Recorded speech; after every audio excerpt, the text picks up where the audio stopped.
Greetings. Welcome to ITR Live. I'm your host, Chris Hagano. We are back here in Studio 130 for another fun-filled, action-packed episode of Iowa's #1 conservative podcast. I'm joined here in studio with John Hendrickson, and we are both here wondering whether we are actually #1 or not. That's right. I really have no idea, but, fake it till you make it sometimes, right? This one is a hastily... hastily assembled. So I come over to John, and often we have a robust pre-production meeting here for the show. And I said, John, I got nothing to talk about, so let's go. And so we just jump.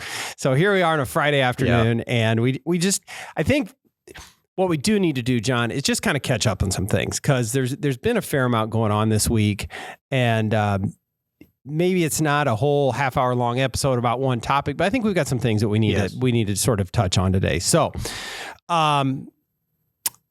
first things first. Do you know how to tell?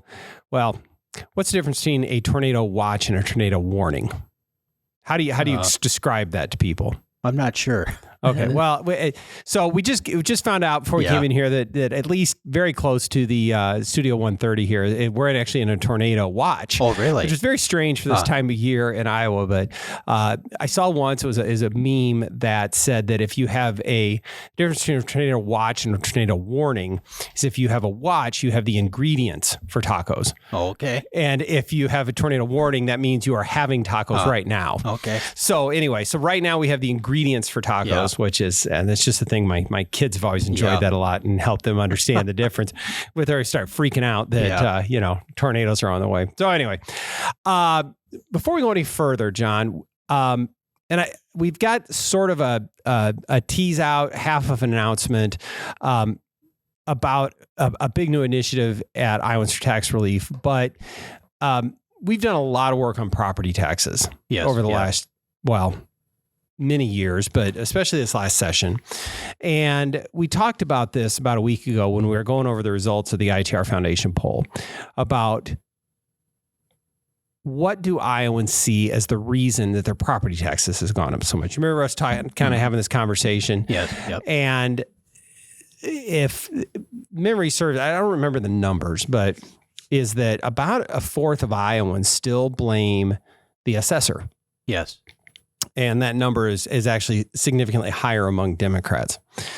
And what is our response to that, John? What do you and I believe is the reason that property taxes have risen so high in Iowa? It's not the assessor. It's not the legislature. It's local government spending. It's local government spending. And so the real solution on property taxes is to limit local government spending. Well, that can come in a couple of different forms, right? Mm-hmm. Ideally, local governments could restrain themselves like the state government has done, but all too often they have not. Some do. There's some great examples out there. Or the legislature can do it for them. And we saw that a little bit. You had a news piece this week, John, that you brought, and it was someone from Southeast Iowa. It was. I can't remember where was it. I think it was Burlington. It was in Burlington. Yeah. And if I remember right, the comment that this city administrator or county supervisor, made almost derisively saying that, well, the reason the legislature did this bill last year, which they obviously don't like because it limits how much tax money they can confiscate. But the reason they did this is because, their voters were talking to them too much. Yeah. Yeah. That's exactly what happened. Yeah. And the legislature responded. Yeah. And so these legislators actually listened to their voters and said, you know what? People are pretty upset about the property taxes. Yeah. We better do something about it. So anyway, what we're going to have, and I don't want to get too far down this path, but this is the most important point that we've hammered over and over, is that it's local government spending is why your property taxes are going up. And the best answer for this is to have Iowans show up and communicate with their local governments and tell them to do better. Yes. Right? Yeah.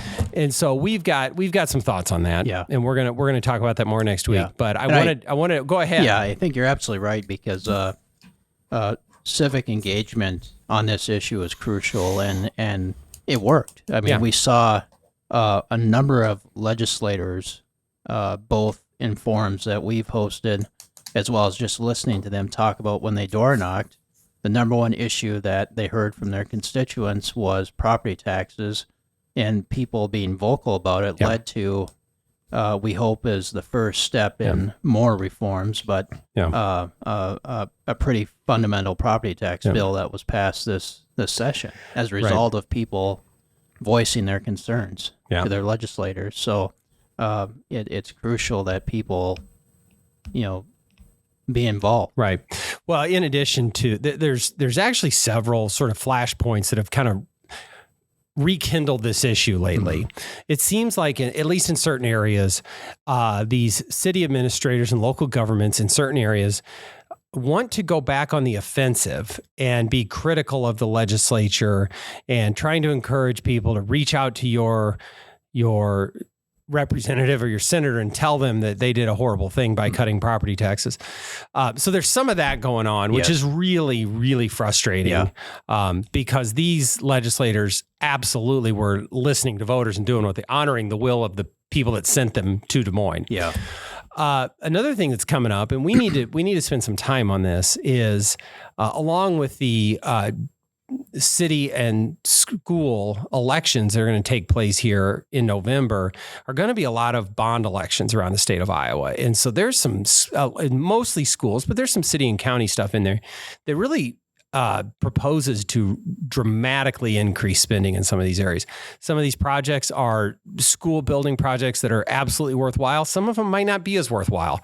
And so we want to try and elevate this issue, is that your local government, your school issuing a whole bunch of bond notes, that's going to impact your property taxes. Yes. So if you're mad now they want to go into debt and you can service the debt, and that's no fun either.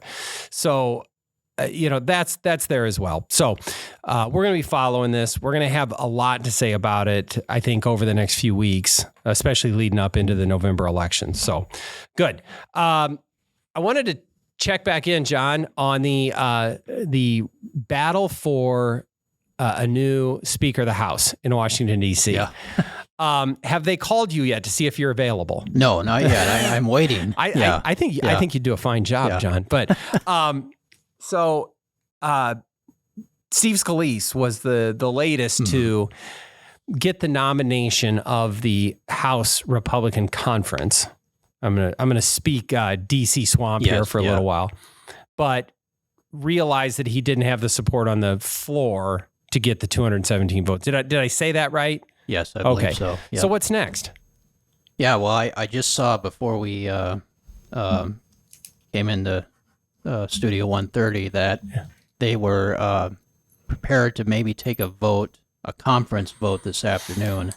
And there's two candidates right now. Jim Jordan, Representative Jim Jordan, is one of them who had dropped out. Yeah, and now is back in. And then I want to say the other one was Austin Scott. I don't know if I have that name right. I don't even know. Seems kind of out of left field. Where he's from. Yeah.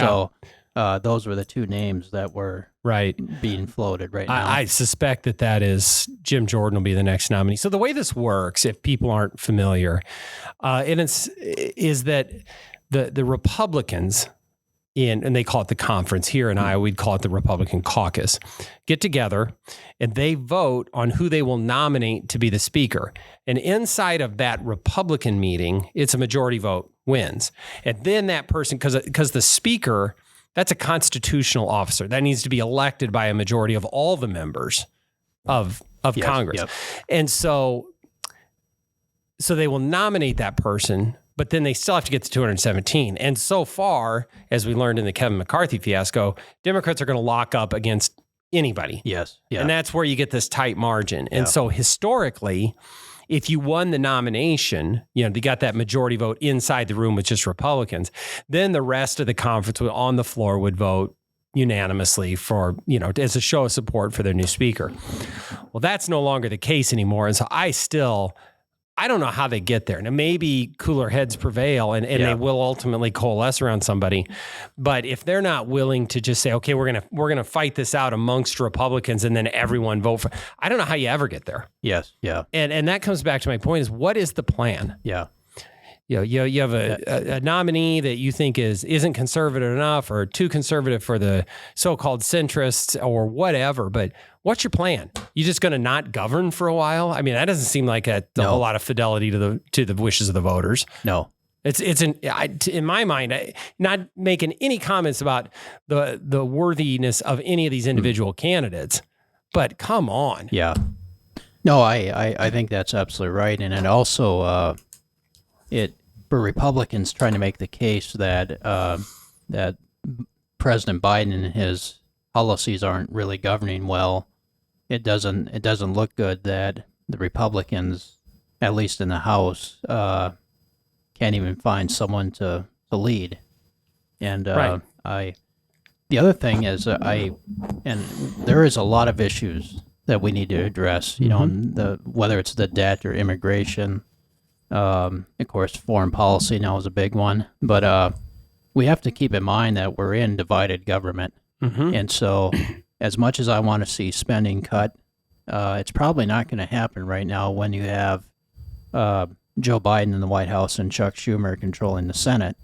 And so I think it's the other thing is that this is this controversy amongst Republicans going on is also taking up headlines when the focus should be on President Biden. Yeah. I mean, we just saw reports come out this week where inflation is still inflicting a lot of pain on consumer goods, and that's what we should be focusing on. Paul Krugman continues to tell me that because inflation's growing more slowly, that I should now be happy because of the wonderful stewardship of the economy by liberals in Washington, D.C. Okay.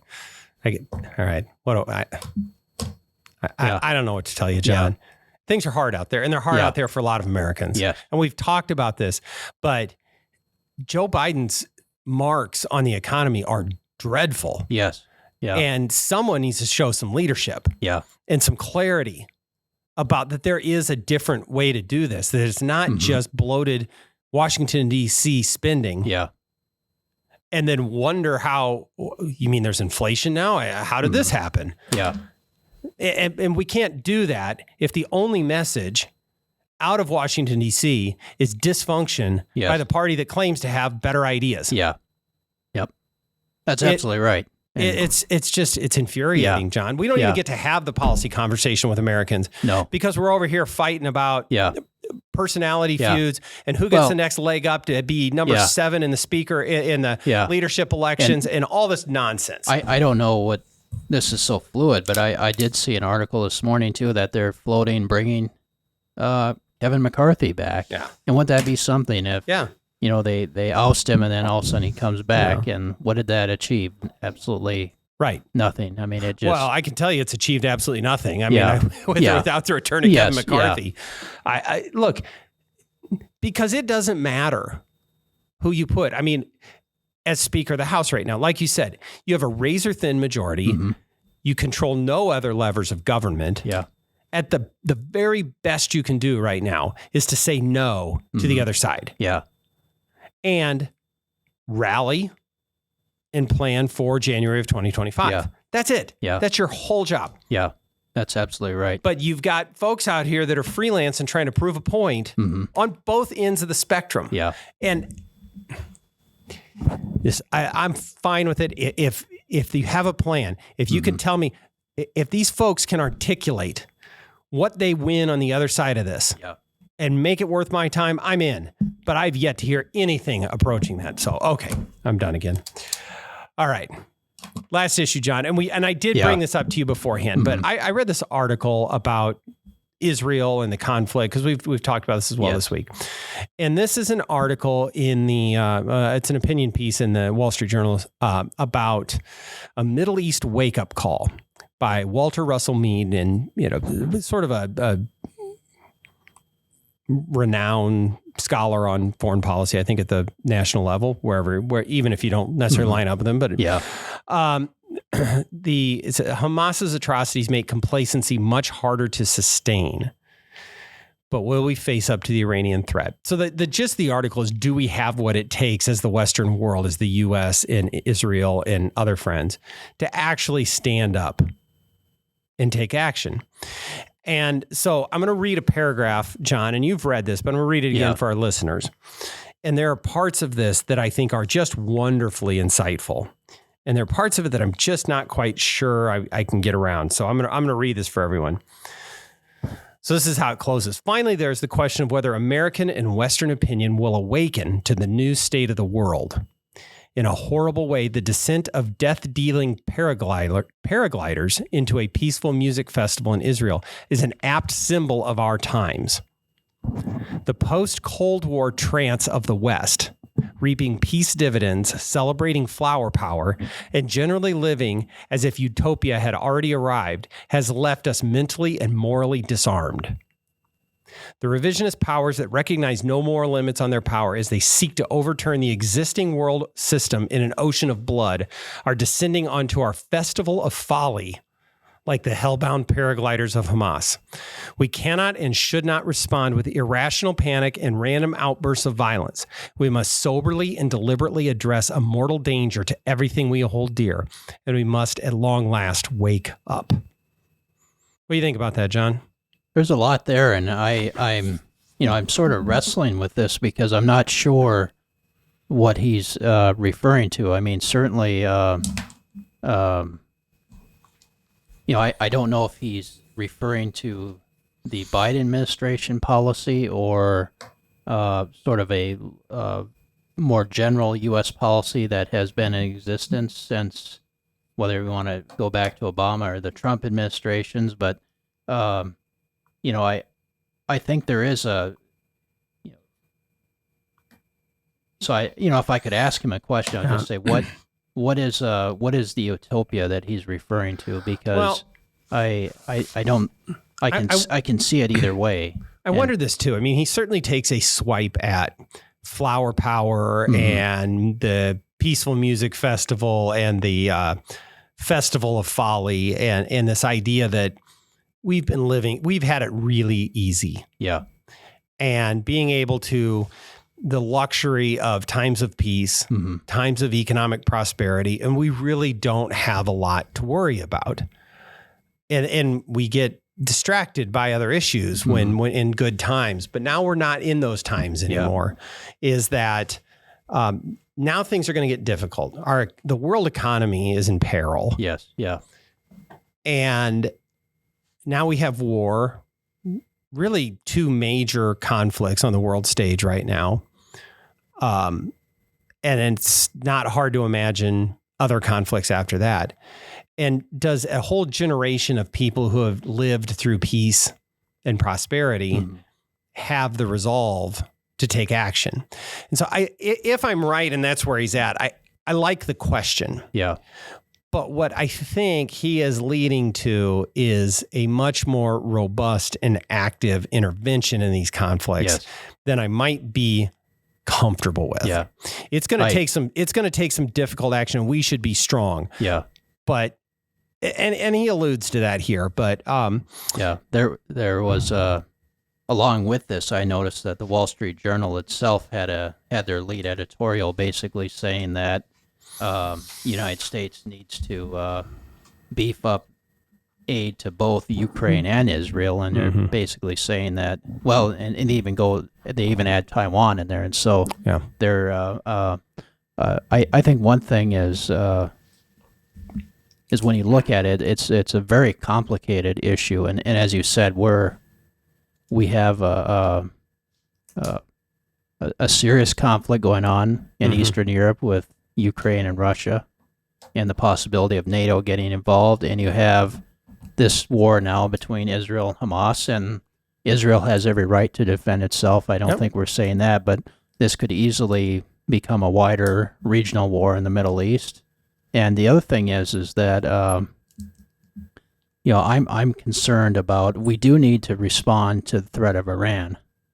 And I'm not enough of an expert to really say what that should be, but I do think that I'm a little concerned, as we talked about on the other day when we were dealing with this, is some of the rhetoric that's coming out about beating the war drums. Because I think of nothing easy happens in the Middle East, and if we look at Iraq, for example, the invasion of Iraq, especially the second invasion of Iraq, that did not go very well. And it also, one could argue that created a power vacuum, which Iran took advantage of by that. And so I think we're in a very scary situation, and I'm concerned with some of the neoconservatives that are basically wanting to get involved. And it reminded me of going back to, if I could just quote this real quick, but this was from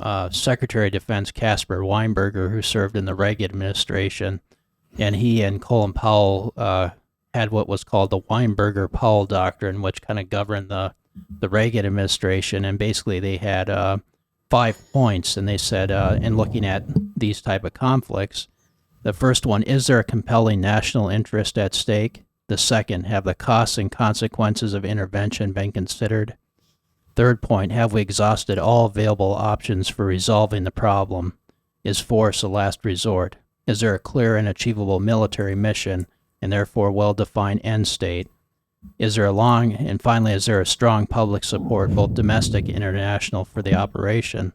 And, those are questions we should be asking for, this situation as well as Ukraine. And that's why I was concerned about Walter Russell Mead's editorial, because I mean, he does say we need to not rush into anything, right. But is he trying to sort of resurrect the old Bush foreign policy, which I think would be a mistake from my perspective? Right. Well, I hope we've got far smarter people and far more informed people than you and I at the helm here, John, because we're really on the edge here, and there's some very difficult decisions that need to be made. I don't know many people that are just saying, yes, let's go to war with Iran. There are those out there that say that, and that should concern anyone.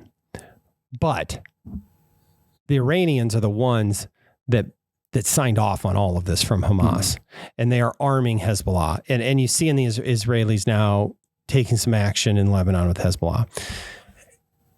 And so that's where it's coming from. And the Iranians either are very close to or have already nuclear warhead capabilities. And I'm not even sure that we know what they'll do with that. I mean, their stated intent is is Israel and the United States destruction. And now they're going to be a nuclear power. Yeah. You have to respond to that. Yeah. Now, I think the Weinberger-Powell stuff is exactly the right questions to ask. And I don't know where that falls out on that. Yeah. But a rogue Iranian state with nuclear weapons, it cannot be allowed to happen. And maybe they're not a rogue state, but now you got China standing behind them. And it's not real hard we get involved in Ukraine more, and we get involved in Israel more. And maybe this is China's opportunity in Taiwan, and who knows what else. Yeah. And you sort of see these coalescence of these groups. And you start to see how these broader world wars sort of get spun up. Yeah, absolutely. And that's frightening stuff. Yeah. So do I hope that we in the Western world have what it takes to do what's necessary? I hope so. But we live in these are some very troubling times. And there's going to be bad outcomes either path we go down. Well, you're seeing a very troublesome alliance growing between China, Iran, and Russia. Correct. That should be concerning to all of us, and I mean we're in a situation where this could easily spread to something much larger. And the other thing I'm concerned about is the how much of our industrial base and even the size of our military has fallen. Right. Because we can't produce what we need, and so I think whether it's the Navy or even just enlistments are down. We're not building enough submarines or aircraft carriers, and you know, certainly with ammunition, we're running low, and these are all things that we need to start addressing in terms of kind of re-strengthening our military. Yep. Well, one way or the other, I suspect that we'll find many ways that we are not prepared for this, and we'll just have to respond to that. And it's going to be one of, if not the central issue in this presidential race, both in the primary and general election side. Yeah. And I still think it's the economy and inflation is number one, but foreign affairs is going to be a very important issue in this next election. I agree. All right, John, I told you we weren't going to talk for very long, and here we are, and we've had please. Make one last comment about that, because I mean, it's not to push this political, but it certainly is. But I think you're seeing already, as a result of some of these foreign policy questions, whether you like her or not, Nikki Haley has taken a bump in the polls as a result of this. No, I think that's right. Yeah. And I think that, Governor DeSantis has had some strong things to say and offering some evacuation flights. And I think generally, former President Trump has a pretty strong statement that, you know what, in my 4 years, we didn't get involved in any wars, and the world was a more peaceful place. I think that's pretty compelling. And as much as I can be critical of the Biden administration and several missteps along the way, I think that there's really getting to be a division in the Democratic Party between really the far left, which is pro-Palestine or whatever you want to call it, really just truly openly anti-Semitic. And I've seen a fair amount of mainstream Democrats calling that out. Yeah. And saying that what happened was atrocious and maybe Israel hasn't gotten it perfect all the time, but nothing justifies, you have the far left that's telling Israel, your skirt was too short. Yeah. It's your own fault. And that's not appropriate. No, and not so at all. I do want to give credit that I think that sort of the mainstream establishment wing of the Democratic Party gets this. Yeah. And understands that we need some strength here. So we'll see where it goes from here. All right, good, John. I appreciate it. Yeah. All right. Well, we're going to have a lot to talk about next week, so we'll be back with you. So thanks for joining us. Don't forget to like and subscribe. Don't forget to tell your friends. And with all of that, we will see you next time on ITR Live.